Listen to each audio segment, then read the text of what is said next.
Okay, I think we'll make a start. And then anyone else who joins, we can always allow them in. There's still people slowly coming in right now as well. Okay, thank you everyone for giving your time in tonight to come in to watch another clinical series. My name is Aaron Joy, or Sunny to a lot of people. I'm the Vice Chair of UIMS. I want to thank the education team as well that I work with to give me the opportunity to host today. And yeah, we've got a really special guest, something that I think we can all learn and relate to, especially with this pandemic, why we're in isolation right now. We've got a really interesting and important guest today. Is Dr. Devapriya Dev. So he's a respiratory consultant. He graduated from Calcutta Medical College in India and then moved to the UK, worked in Edinburgh, and then moved to Manchester, worked for over 20 years, and is now currently working in Telford, Princess Royal Hospital. And at the start of the pandemic, he was classed as the head of his acute COVID ward and has been working at that role ever since. So I don't think we've got anyone better to tell us right now on the front line, his experience and us to learn about COVID and the vaccines other than Dr. Dev. And I think that will be really great. And I think what will be really important and really interesting will be the Q&A at the end, where we can ask him as many questions as we want. So definitely put in any questions you want in the chat, and then we'll ask Dr. Dev to answer them at the end. So yeah, without further ado, if there's nothing else, Dr. Dev, it's all yours. Hi. Yeah, I'm just trying to share my slides. Yeah, so it's good to see you again. Basically, when Sunny asked me to talk to everyone, so I thought this was one of the best opportunities to get in touch and update everyone with it, because we hear about COVID so much. Look at this. It's a wonderful time when we actually are not enjoying, and especially with this virulent virus, which is deadly, which has almost taken over our whole world. And I mean, did you imagine a time when there's no planes flying, no cars on the road, and we all are confined within the house? In fact, like being in cages. And we never dreamt of these things, and probably something to talk about in the future generations. So I'd love to give you a brief summary of what I'm going to talk about today. Mainly a bit about the virus, about how it, what we have to do, how it affects the people around the world, and then I thought it would be more interesting to go through a case, because I have been in the front end and seen so many patients, some of them successfully coming out of intensive care unit, some of them dying, succumbing to it. And so I'll give you an interesting case, which is quite different from the usual ones that you hear. And then we'll talk about the vaccines, about the different strains. And then, of course, you have the opportunity to ask me any questions about these, okay? So the important thing is to know that this SARS-CoV-2 virus is very infectious. The first case was identified in Wuhan in China in December 2019. And we really don't know exactly where its origin is from. But again, you have to think one thing. The origin and the places where these viruses are found are quite different. For instance, the Spanish flu, it was never in Spain. Similarly, the HIV was actually originated from Africa, but it was found in America. So, you have to think about these things. But this one, people are thinking that it is from China, from Wuhan. Although the WHO team didn't find much there, but it's still ongoing, these search. And we still think that it might be from wild animals, live wild animals that were sold there. So it is so devastating, this the effect of this virus. The current level in March 2021, 114 million people were confirmed cases, and 2.5 million people have died. So it's a dreadful virus, as you can see. There's no question about it. So let's talk a bit about this virus, which is very typical. It's called you can see those spikes there. Okay, so it's a new mutation. I mean, these spikes are very important.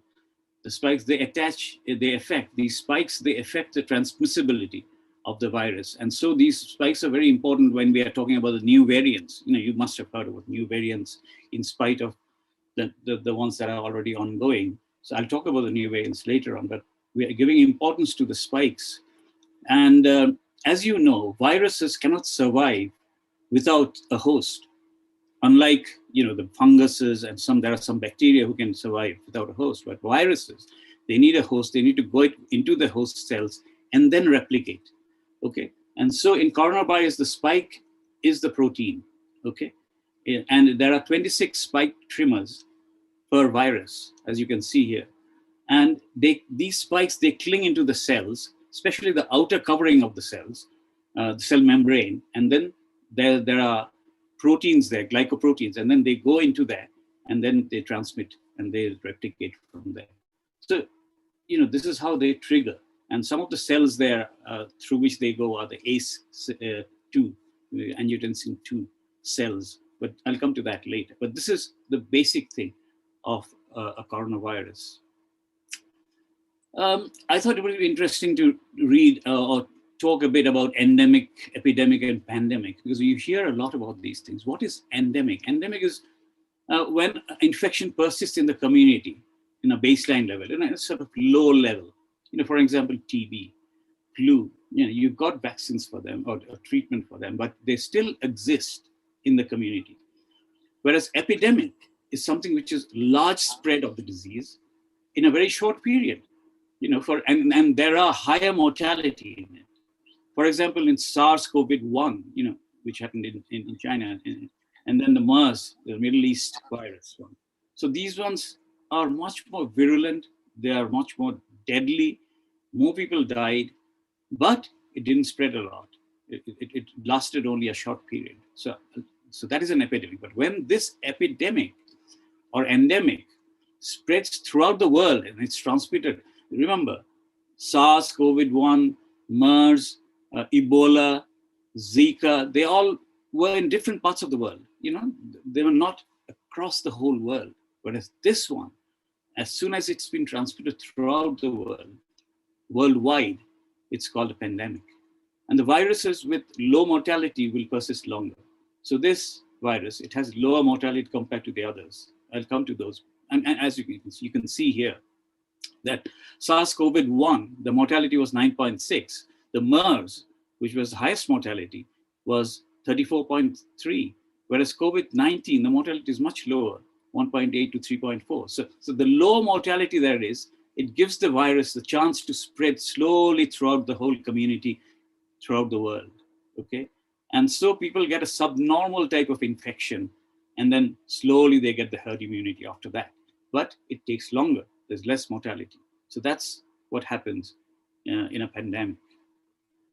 What contagiousness, look at here. Measles was much more contagious during those days, smallpox, polio, and everything, whereas COVID-19 is less contagious compared to them. Okay, so that way it is, much better than what we faced before. But how does COVID-19 spread? I know most of you over the last 1 year have known how it spreads, and how you are quite aware of how to be careful about it. Most of the people being infected are from close contact. It spreads through droplets and created when we talk, smile, laugh, or cough, sneeze, sing, breathe heavily. These are the times that these droplets enter the nose, through the eyes, mouth, everywhere. In indoor spaces without adequate ventilations, those are the places. The other thing very important is when you touch, places objects from droplet infection, we call it fomites. You can easily get infections from them. So, like door handles and things like that. So you have to be careful. So there are many infected patients of people who might not show the symptoms.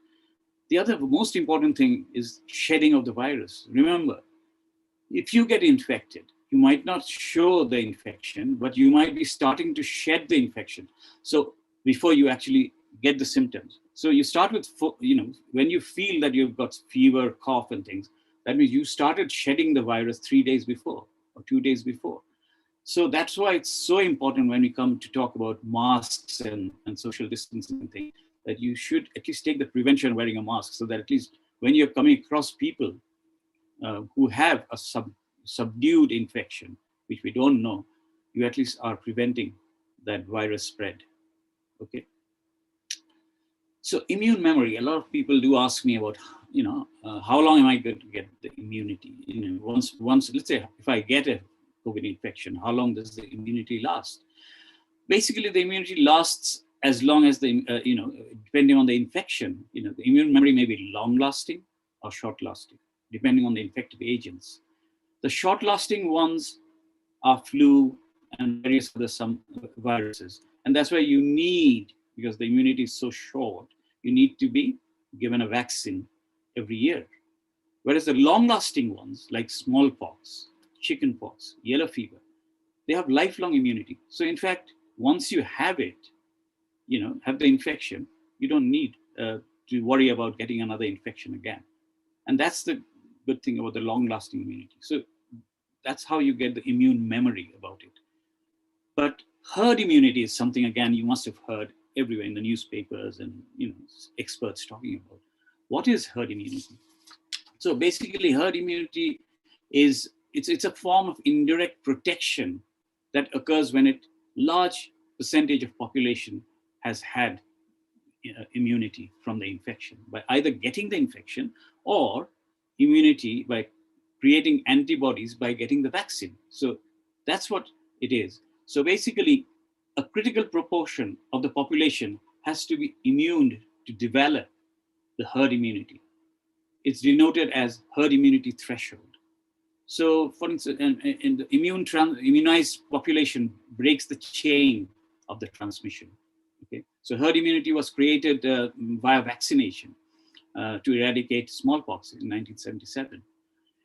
So from calculations, people say, the scientists do say that in the UK, to gain herd immunity, at least 55 to 67% of the population have to have the infection to develop the herd immunity, or to be vaccinated to get the herd immunity. So that's an important thing to know.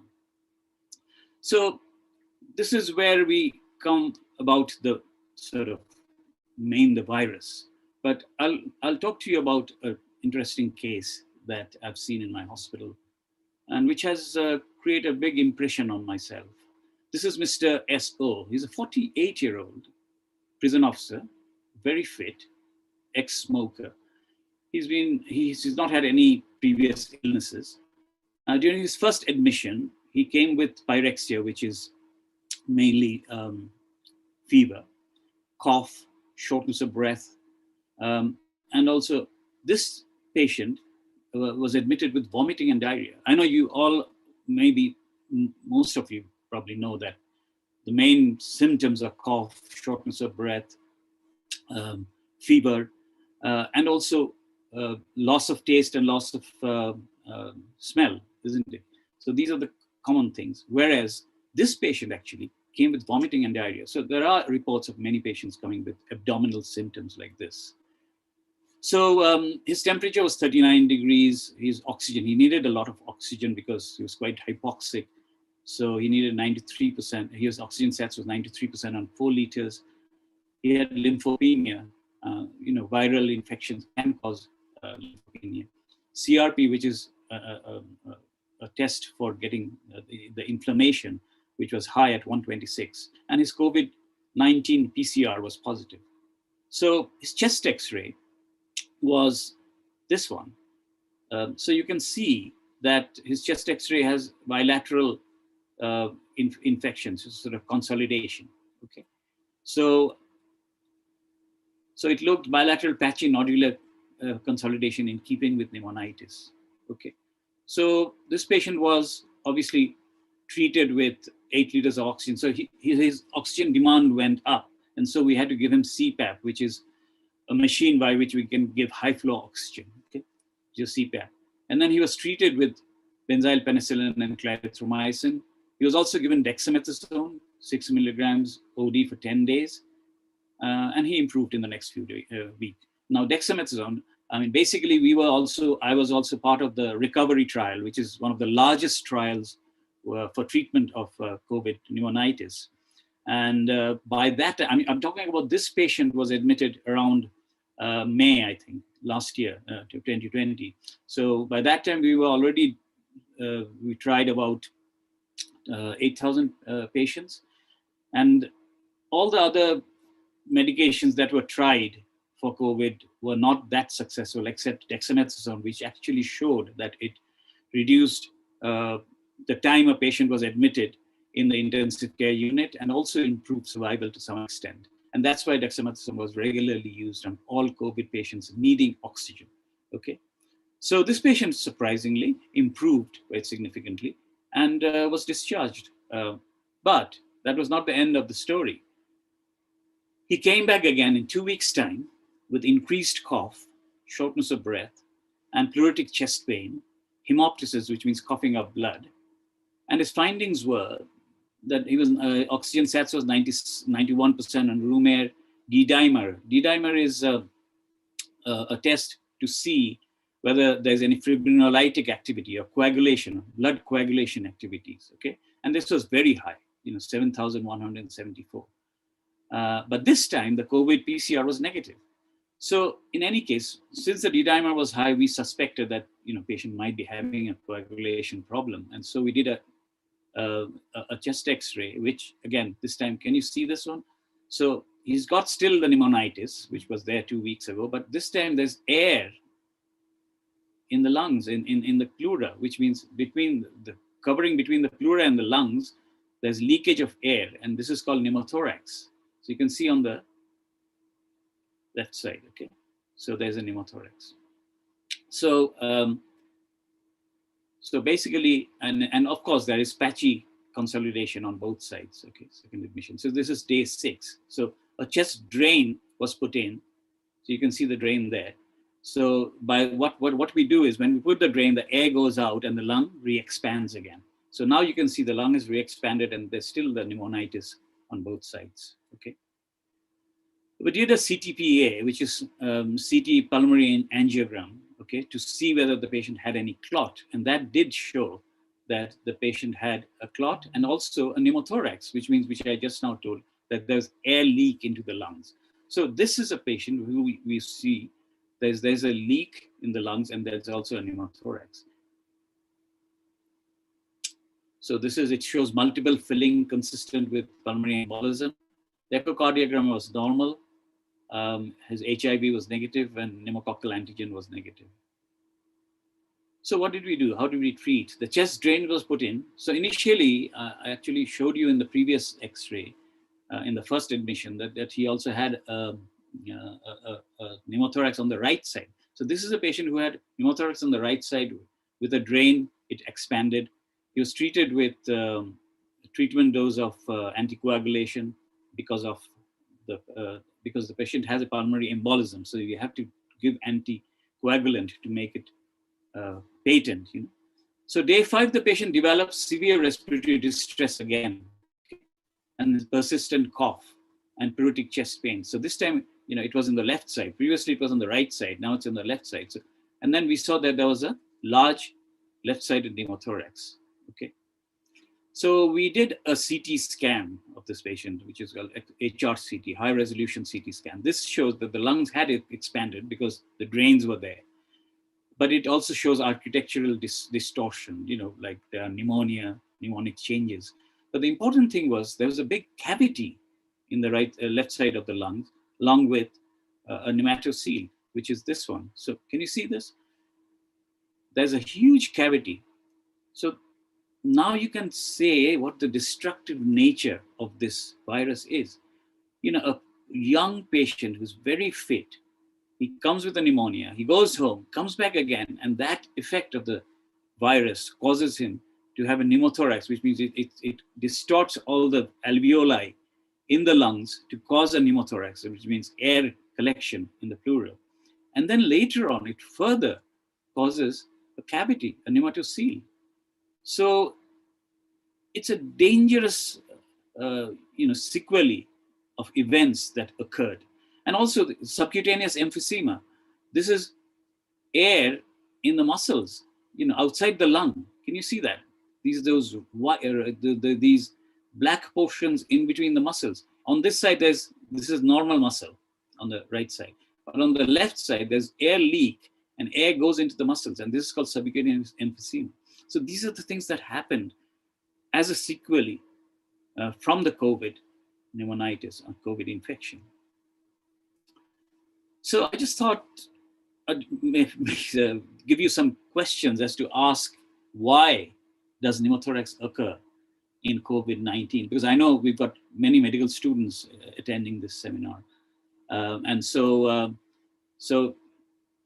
at the same time, you would obviously know what are the pathophysiological causes for the pneumothorax.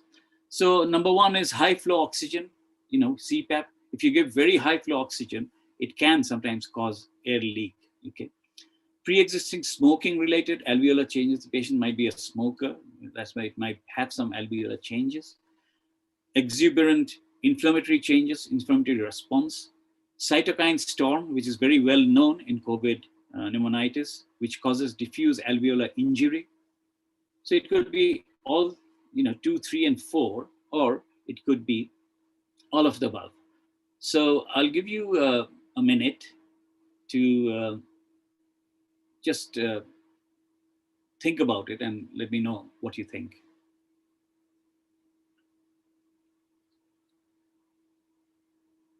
Can I see some of the answers? Or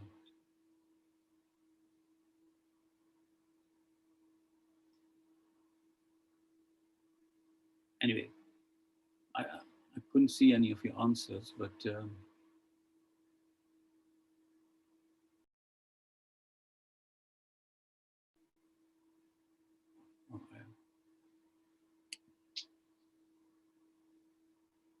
Yeah, I've got 3. I've got a few answers there.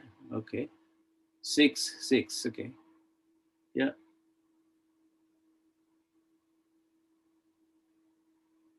That's fine. Yeah, you're right. I wouldn't say no because, yes, the answer is 5, but even 6, I'd take the answer 6 as well, because what happens is, let me go back to that. Yeah.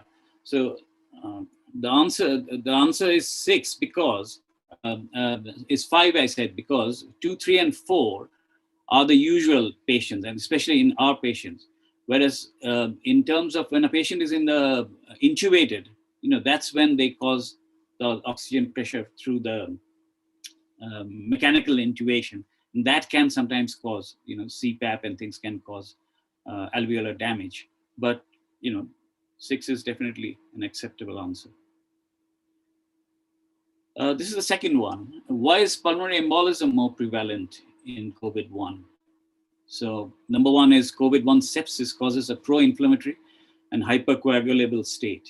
So it causes some effect on the coagulation of the lungs and especially the airways. Infection causes coagulopathy and thrombotic complications. So it does cause thrombosis to some extent. High levels of fibrinogen and fibrin degradation products, FDPs, and then effect of the virus on the immune system to cause endothelial dysfunction and platelet activation. So, potentially it could be any of them or it could be all of them. So I'll wait a minute to find your answer.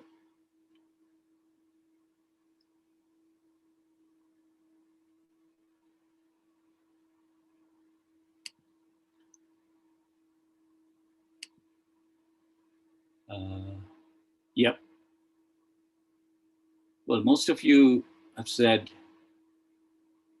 5. One of you said 4. Yeah, that's fine.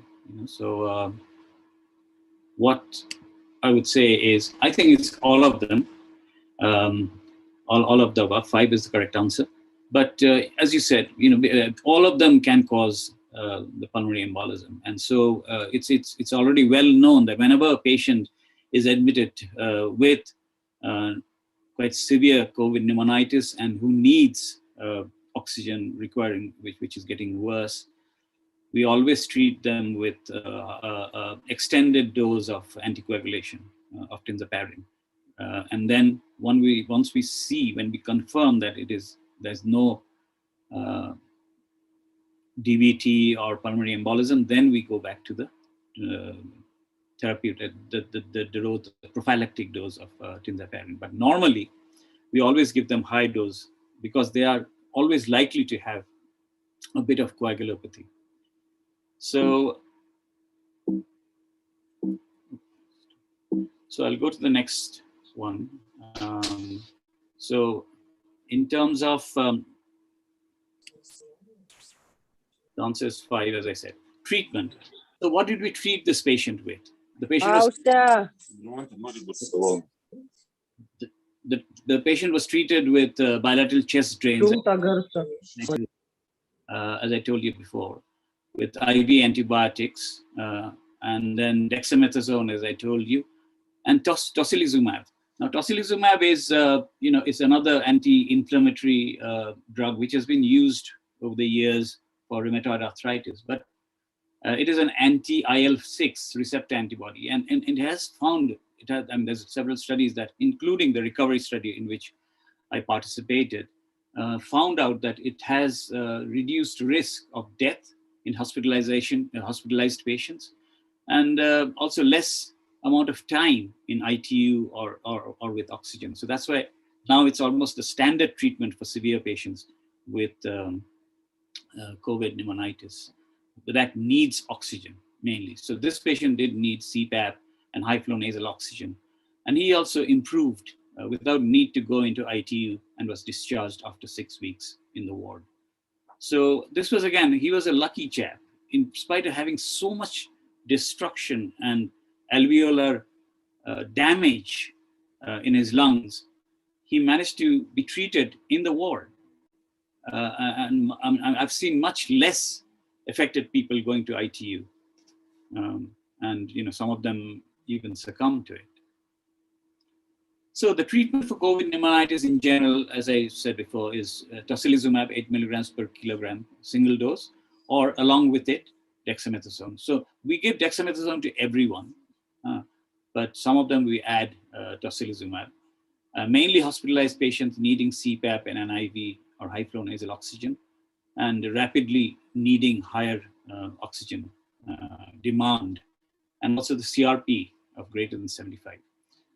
Apart from that, further sort of milder patients, we have been using remdesivir, which is, again, it's from Gilead, and it's an antiviral that has been used. So remdesivir and dexamethasone, or remdesivir on its own, we have been using it in hospitalized patients with hypoxemia, needing oxygen, requiring increased, but taking the oxygen via conventional mask or nasal cannula. So the most severe ones, those are the ones that we treat them with tocilizumab along with it. Okay. So in summary, we have a unique case of a 48-year-old man with COVID pneumonitis coming with life-threatening, pulmonary embolism, bilateral pneumothoraces, subcutaneous emphysema, along with lung cavitation and pneumotocele. So it's a unique case. I mean, during that time, I don't think there was any cases reported like that. And so, it was something which we talked about. We also presented it to the New England Journal.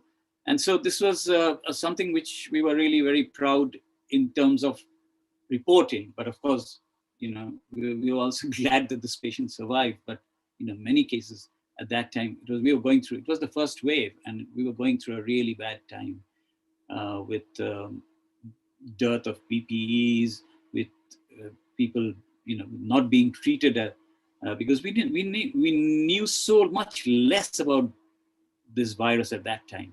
And so that's the reason why we, lost also a lot of patients at that time, in spite of giving the best. And then now you have been hearing, both in the newspapers, everywhere, about the new variants of COVID-19. The B1.1.7 Kent variant, which was discovered in December. And then later in December was the B.1, 3.351, the South African variant, which again is quite a fulminant virus, and it has higher transmission. And then the Brazilian variant, P1, which was discovered in January 2021. So these are there are evidence that these are they're enhanced transmissibility, they're more transmissible, they are more virulent, reduced efficacy of some vaccines, because you've heard already that there have been studies done in South Africa on the South African variant, and they found that the AstraZeneca vaccine hasn't been very effective. And they have also found that some of them are causing reinfections. So you have to be very careful as to what is going to happen with these new variants with new mutations, and we have to keep an eye on this. And there's lots of studies going on and trials going on to find out how we, at the moment, the Pfizer vaccine seems to be the best one, which is actually taking care of most of them in a higher percentage. So what happens now then? Basically, after all these things, we still have hope, isn't it? Because this is a huge virulent virus, which is destroying the world. And can you imagine, all of us are sitting here and not even managing to go out. Everyone is under lockdown in different phases, in different ways, in different countries. But we can't lose hope. Take the example from Charles de Gaulle, who said, must we all abandon hope? And that was when, when they were talking about the Nazis, winning against the Nazis. Martin Luther King said, I have a dream. So he had a dream. And of course, we have the very unusual Thanos in the Marvel series, where he wanted good of the universe in a different way. He wanted a perfect balance of the universe, but in a bad way. He had a good intention, but that was not the right way to do it. So there are hopes, and that is through the vaccines. I think we've got lots of vaccines coming up. And I'm going to talk a bit about the different vaccines and how they work, and see if, in some, respect, we can get a better understanding of these vaccines, the ones that are mainly being used. So first of all, we should, thank the father of vaccines, Edward Jenner, scientist and pioneer, who first successful vaccination. And it was, the vaccine word is derived from variolase, which is from cowpox. That was from the cow vaccines, the cowpox vaccine. So from then on, the vaccine work has been going on, and it's advanced so much. So we've got the two main vaccines that are now, especially in the UK, the Pfizer BioNTech vaccine, and of course the AstraZeneca Oxford vaccine. So these are the two ones. But again, quite similar ones are the Moderna vaccine, which is similar to the Pfizer vaccine. And of course, there's the adenovirus one. Just recently, I think 2 days ago, it was approved by FDA and also the MRHA of UK and EHA of Europe, the Johnson & Johnson vaccine, which is a single dose vaccine.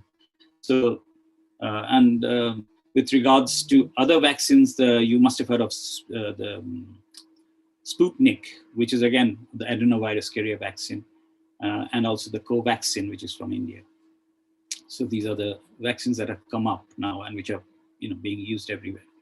So the COVID-19 mRNA. So this is the most important one. This is the Pfizer vaccines. It's a unique vaccine, which is more or less, it's a synthetic vaccine that contains the genetic sequence of the antigens found in the surface of the SARS-CoV-2. And the Moderna vaccine is the same. And people do ask a lot about this mRNA vaccine, which is a very unique vaccine. It is a vaccine which instructions of how to make copies. There's these new mRNA vaccines of the coronavirus contains instructions for how to make copies of spike protein, like photocopy machine. The mRNA is synthetically made in a lab, meaning that it's not taken from the virus directly, unlike the adenovirus vaccine. It is manufactured to be injected and to find into the cells, so that the cells can, the mRNA instructs the cell to make copies of the coronavirus's spike proteins. Okay, and when the cell releases these proteins, the immune system identifies them as foreign and destroys them. But it destroys them not before making antibodies to detect and react to the protein. And so the virus that causes the COVID vaccine. So it is a unique, it causes, it develops that synthetic protein, which is a spike protein, but that that causes and that it produces the antibodies so that it fights the vaccines. So it's very important to know that how, and you might also ask that, how come that these vaccines are suddenly available now, when this coronavirus came up. But if you go through the literature, you'll find that this technology has been going on for a while now. The SARS-CoV-1, the MERS, the Zika, the Ebola, they are all, when they were on, this technology was being tried. So now, as soon as in December or probably early January, when they started thinking about a COVID vaccine, they tried to do some work on this. And that's the one that helped, So now, later on, if a complete coronavirus enters, if a complete coronavirus enters a person's body, the immune system remembers the spike protein and attacks the coronavirus. So it cannot reproduce and cause illness with the COVID-19. So that's the most important thing, that this mRNA virus or mRNA vaccine cannot cause COVID-19, unlike the other ones. So as I was saying, there's a lot of work on it. Even there are clinical trials for prostate cancer and non-small cell lung cancer that was done with this technology. But this has been a real success. So again, these are probably the same slides on showing how it works. The mRNA vaccines do not affect our DNA. So it does not, because it does not enter into the nucleus of the cells. So it's only covering the outside of the cells. And so it's quite a safe one. So how safe are vaccines exactly? They are actually very safe, as per most of the studies and most of the clinical trials. The mild side effects are like pain, fever, muscle aches, fatigue, and headaches for up to 2 days. More so after the second dose. So, it does affect, most of my colleagues had some sort of feverish symptoms after the second dose, but that's very mild anyway. So vaccines cannot, and the one question always is asked, that can the vaccines cause coronavirus. But in terms of mRNA vaccines, they can never cause, because they cannot reproduce and make someone ill, because it's not a live virus, it's just a synthetic virus. So efficacy of the virus, that's again very important. The single dose. There's lots of studies now going on and trials that are being found. A single dose Pfizer-BioNTech vaccine is said to, this is a report from the Royal College of Physicians after looking into many clinical trials and many studies. And they've said that the symptomatic disease in over 70s, it reduces by 60 to 70%, which is quite good. So hospitalizations are reduced by 44% and death by 51%, which is quite a unique thing. And also double dose virus. When you give the double dose of BioNTech Pfizer vaccine, this is by 85 to 90%. So that's very encouraging. Also a single dose of AZ Oxford vaccine in over 70s reduces the infection rate by 60 to 75%. So a single dose of both vaccines reduced hospitalizations by 80% in greater than 80-year-olds. So these are very, very, very useful and very helpful and encouraging, statistics that we see in terms of vaccines, especially. And again, someone was asking me why have we got vaccines and how did we get vaccines so quickly? It's true that vaccines have been over the years, took time between 10 to 20 years or 15 years to develop. And the reason why we've been able to do this vaccine, this time, the vaccine for the COVID quicker, are several, especially, because the social media company, nowadays we have the social media. So if anyone wants to do a study on a vaccine, they can easily send the message in social media and you can get thousands of volunteers who want to volunteer. Whereas previously, we used to have to advertise on the radio or newspaper and something like that. Also, the companies manufacturing the vaccines are ahead in terms of the technology. And so the authorization process also came closer and quicker. Next thing is also funding. Because of the COVID virus or COVID, the pandemic, all the governments, including the pharmaceuticals, they put in a lot of money through it. In fact, UK already paid for a few million vaccines even before it was manufactured. So, these were really good anticipations. And that's one of the reasons why we have these vaccines in such a short time. Of course, the regulatory authorities also had to concise their rules to allow the vaccines to be approved quicker. So the latest one, of course, is from Israel, isn't it? So because Israel is the only country that has actually managed to vaccinate most of the population. And they did it in a very good way. So the latest data from them, which was published in the New England Journal, the first 600,000 people, it showed that the 2 doses of Pfizer-BioNTech vaccine reduced the infection rate by 92%, and it reduced symptomatic disease by 94% and reduced hospitalizations by 87%, which is fantastic. And I just got some message today, in fact, for the latest, in Israel, they did the Novavax study. And that showed that the latest 94% prevented asymptomatic infection was prevented by 94 from the Pfizer vaccine, and 100% protection against severe disease, which is very good.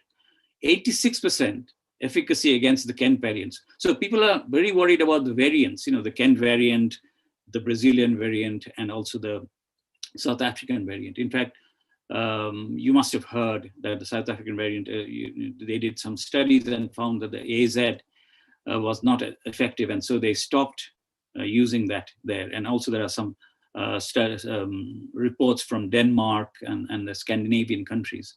But I think it's still effective in this country and everywhere for the variant, for the UK variant.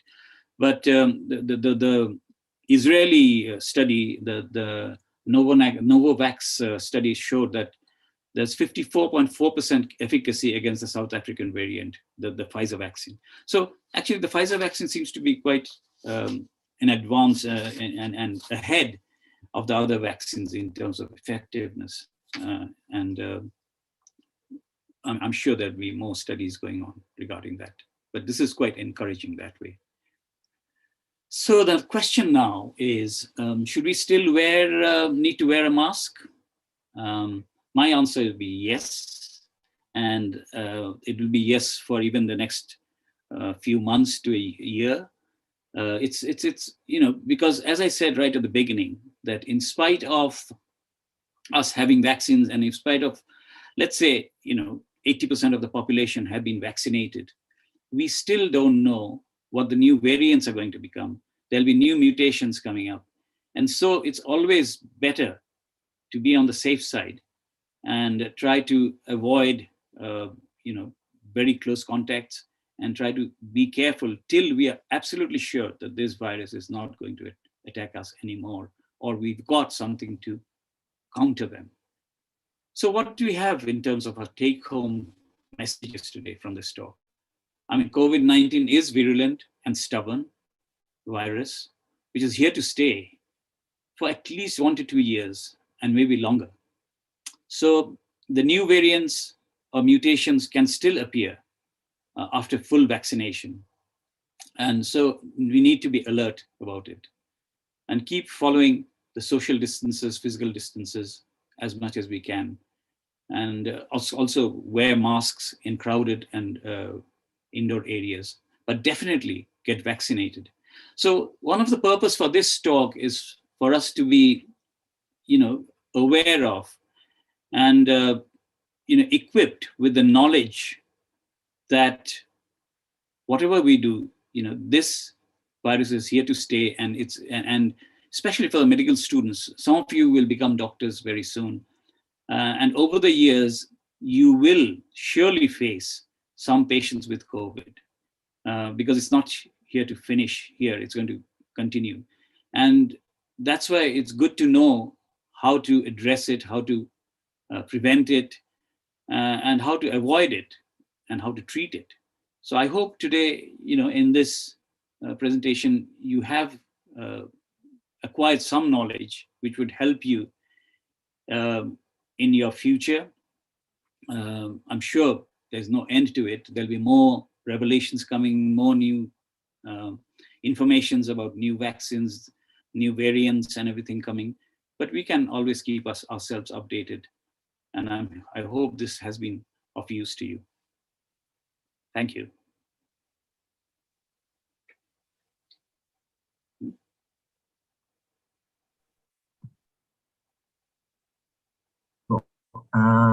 Thank you, Dr. Dev. That was so informative and so interesting. Before we go on to that, let me just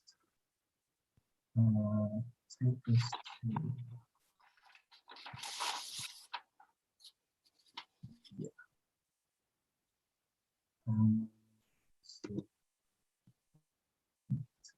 Share the screen.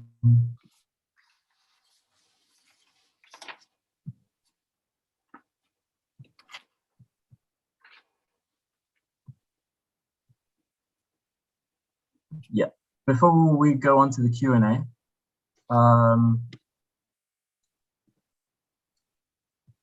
just wanted to show the calendar for basically UIMS. We've got quite a lot of events set up and ready.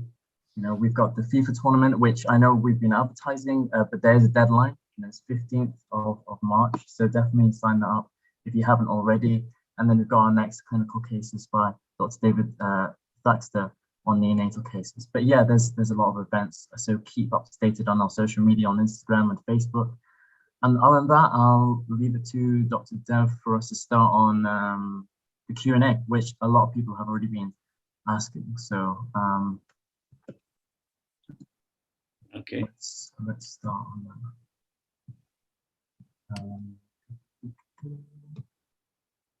Okay, I'm going to share the screen again. So before I start with the question answers, I just want to ask you to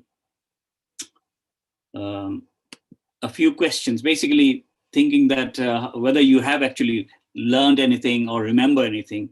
It'd be interesting to wake you up as well.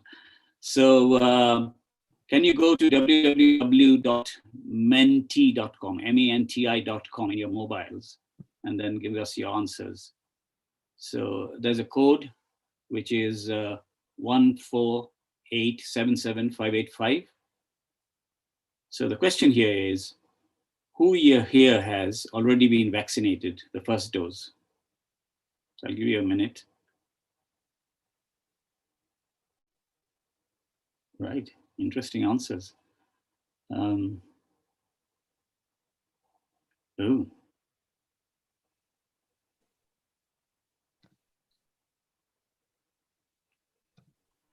Right.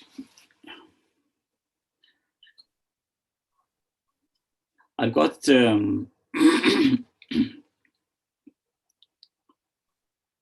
yeah, most of you have not had, but will do when given. But I can see a few who are not sure if you want, which is surprising to me, especially, I don't know if, I mean, there are in the medical faculty people or even, but what I can say is, don't have any doubts about it. There's definitely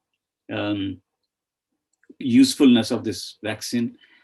And if anything, I mean, there's no, the side effects are very small.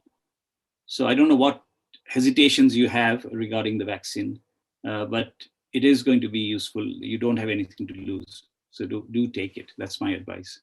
Of course, the others are not things. And then we've got the second question, which is,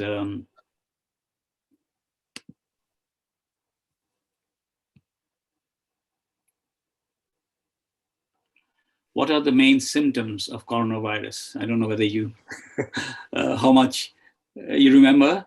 I'm sure everyone knows. So just, I mean, there won't be any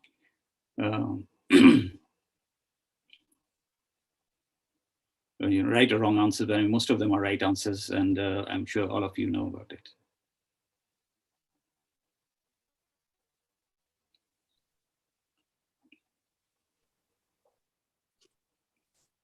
Okay, yeah. Dry cough, yeah, I mean, most of them are the right ones. Someone said laughing.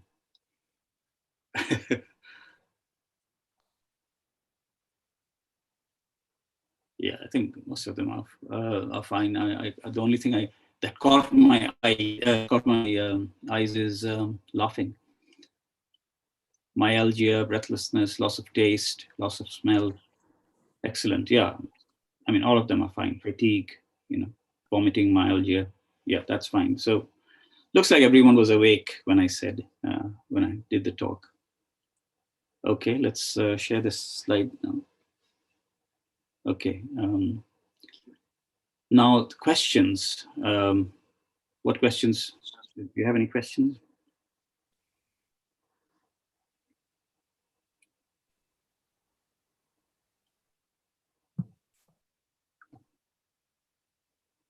Okay. So the questions. I'll start with the first question. There's been quite a few that's been asked. Some even just messaged privately as well. But the first one, how common is it for patients to have long-term COVID symptoms? How does it happen, and what are some of the treatments, and is it treatable with the long-term COVID symptoms? Oh, you mean the long-term sequelae? I mean, long-term. Yeah, I mean, it's not very common, but I've seen many who have been. We're talking about patients who've already had the infection, and then whether they have their long-term sequelae. So basically, these patients are usually, depends on. We've had many pneumonia patients, pneumonitis patients, whom we follow up after 6 weeks with the chest X-ray, and some of them, most of them usually improve, but there are quite a few of them who actually later on, after 2 months or 3 months or 6 months, they develop chronic changes, inflammatory changes, which is called a bit of interstitial lung disease. That has been reported. So the most commonest sequelae is fatigue and weakness and fatigue. And, to go back to their work, it takes time. Other than that, there are periods when they did. We had a few admissions back again with fever and shortness of breath, but the COVID was negative at that time. So the main ones are mainly weakness, fatigue, before they get back to their work. Great. Next question is, what do you think of the usage of ivermectin for treating COVID-19? Czech Republic has recently approved of this. Yeah, I think we don't have any evidence that it does have any effect, it does have effect. I'm sure Czech Republic have worked on it, but in the UK we are not using it, and I don't think we will be using it. At least definitely not, because ivermectin was actually part of the. As you remember, I said that I was part of the recovery trial, which is one of the largest trial in the world. We have recruited almost 40,000 people. And ivermectin was tried in the beginning, but since it didn't show any promising reports, it was discontinued. And then we did remdesivir. Remdesivir also now they're saying that it doesn't have a very good effect, but nevertheless it's still being used. But the best thing is still tocilizumab. I can see. Someone else said. Denmark and Norway has recently temporarily stopped vaccination with AstraZeneca due to several cases of blood clots, as well as death. And then EMA and WHO says it's not necessary to interrupt the vaccination. What is your thoughts on this? Yeah, I agree. I agree with WHO and EMA, and also the British authorities. The MRHA has also given an instruction just I think yesterday or today that in spite of the Scandinavian countries stopping it, there has been effect. People have said, and we know very well that some of the COVID patients can have hypercoagulability, but there hasn't been any instances in the UK at least that showed that there has been any clotting of the bloods or anything like that. So I think there are still studies going on and trials going on this, but I think we would still encourage people to have it in this country or in the rest of Europe. Thank you. Another question, is it possible for anyone to get infected with the virus twice? Well, that's a very good question, because I have seen patients who were positive, but I haven't seen patients who were positive and then came back after 6 months. They can come back as positive. The thing is, as I said before, that we don't know how long this virus can give you the immunity. It can be 6 months, it can be 1 year. So it's very difficult but there are, I think you must have, some of you must have seen a report from South Korea about 6 months ago, when they reported that about 50 patients came back as being positive again. They were positive, they were admitted, they got better, went home, and after a few months they came back as positive. So there are instances where people can come back as a positive. So we don't know. Maybe they came back with a new variant. Who knows whether they've been tried or not. So these things are possible, that you can have a new variant and that can be infected with that. Thank you for that. Another one is, which of the available vaccines would you recommend to patients with drug allergies? For example, allergies to NSAIDs or salicylates or metamizolum. So basically with drug allergies, which vaccination would you recommend? The ruling as of now is that people who have mild allergies can have any of the vaccines. Patients who are known to have atopy in the sense that they are very highly allergic. If they say, if they, some things can cause shortness of breath, or angioedema, or asthma attacks and things, or people who carry a EpiPen, for allergies. Those are the ones that we definitely discourage them from having the vaccines. Apart from that, mild allergies, you can have them. But since there are so many reports of AZ, I would probably recommend the Pfizer one.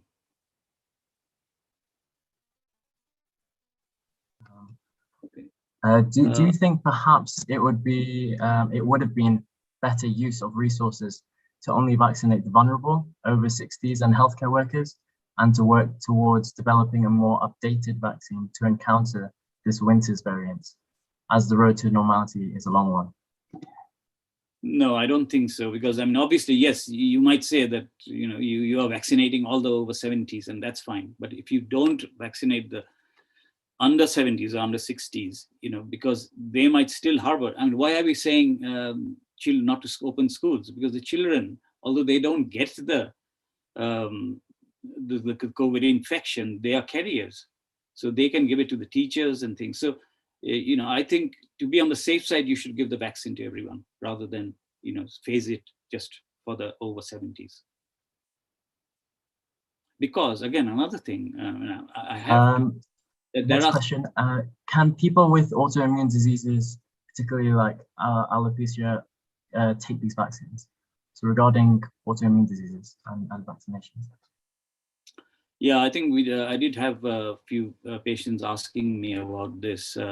Autoimmune diseases, it depends on how much your immunity is. There are many patients who take immunosuppressive drugs, like methotrexate and other cancer drugs.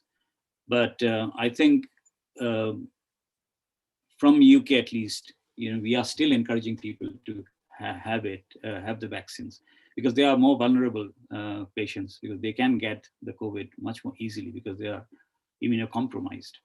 So I think you have to balance it between the good effects and the bad effects, and whether if you take the vaccine, you'll at least be saving yourself from a fulminant infection from COVID, because that could kill you as well, isn't it? So that's why it's better to be on the safe side. Okay, so next one, thank you for that, is there are reports that smokers are apparently less likely to be affected by COVID. Does this mean that they are then protected for any particular reason? Yeah, this is an interesting thing, isn't it? But first of all, I have to say that don't ever think that if you smoke that you have less chance of having COVID, because smokers are more vulnerable in some respects, because it's COVID infection is a infection that causes through the lungs. You use your fingers, the stub, the lips, mouth, so it's more transmissible, isn't it? And people who smoke are more immunocompromised. They are, compromised lung disease. So that's to start with. And then now I'll come to the theories that there have been regarding the smokers, because there have been studies in France, in Paris, where they did 700 patients who were COVID positive, and out of them they found the 7.2% were smokers and 28% were non-smokers. And then there's another study on 343 patients who showed significantly lower current smokers. So there is a paradox. There's people saying that, are smokers protected from having COVID pneumonitis? So it's called a smoker's paradox. And there's an article in the BMJ quite recently on that. But there are plausible explanations for that. There's anti-inflammatory effect of nicotine, can cause the protection. Also, blunted immune response in smokers. They reduce the cytokine storms. The nicotine can reduce the cytokine storm in COVID-19. Also, smokers can have high nitric oxide in the respiratory tract, which may inhibit replication of the SARS-CoV virus. So these must be, taken with extreme caution, because I mean, so that's why I don't think, we should take it very seriously, and still make sure that, smokers stop smoking, because at the end of the day, COVID-19 pneumonitis is a lung disease, and smoking can only make it worse. So I'll never encourage people to smoke. Okay, thank you for that. We got a lot of questions. We'll try to go through as quickly as possible, as much as we can. But another question is, how did it feel isolating away from family so suddenly and for so long on the front line? Did you ever want to stop? Yeah, this is a very, very, I know, I've been in the, thick of things in the COVID ward since March 2020. And there are periods when we didn't have enough PPEs. There were periods when, people were dying right, left, and center, and we were all very stressed. I couldn't come home, and I had to be isolated because I was, and we didn't have vaccines at that time. I didn't even have tests. We couldn't have tests till 6 months from when it all started. Luckily, when I was tested after 6 months, it was negative. And I don't know how, because I should ideally be. My colleagues, consultant colleagues, most of them were positive. Some of them had to be isolated at home. But yes, it was difficult. I was away from my family in a different room and tried to isolate myself as much as I could till I had my test done when I was negative. So yes, it's a stressful period, but I managed. And thank God I didn't get the infection, and now I've got both my vaccines, which is good.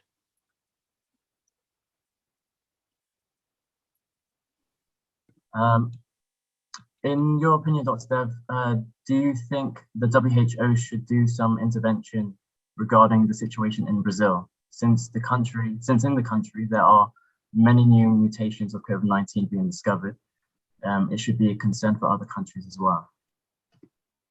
Well, I think WHO has sent a big contingent there to look into this. So they are doing it. But it's very difficult, isn't it? I mean, they are going through a very bad patch in general, economically and politically. They're almost like the chap who's there, for what his name, the president, is like Trump. He denied that there was something called COVID infection or COVID virus, and then he had it himself, and now he's come to terms with it. So there are a lot of political reasons behind it. So I'm sure they're dealing with it, and WHO is working on it. I can see a question: how long does the immunity from vaccines last after receiving full dose? Very good question, because it's very difficult, because it's a very new thing, and I think full vaccine everyone is only given after, most of the people have got their second vaccine around January. So we don't know how long it's going to last. But the anticipation from different clinical trials and different studies are saying that it could be up to a year or more, but they don't know more than that. It could be longer, or it couldn't be. So the thing is that we are now saying that I think ideally we should, you never know, and if it doesn't, then maybe in a year's time we might need a booster dose, just like, or it might be that if we all have a herd immunity and it doesn't spread anymore, the whole world, then maybe we might just need it, just like flu every year with a new variant. So it's still early to really predict how long our immunity will continue.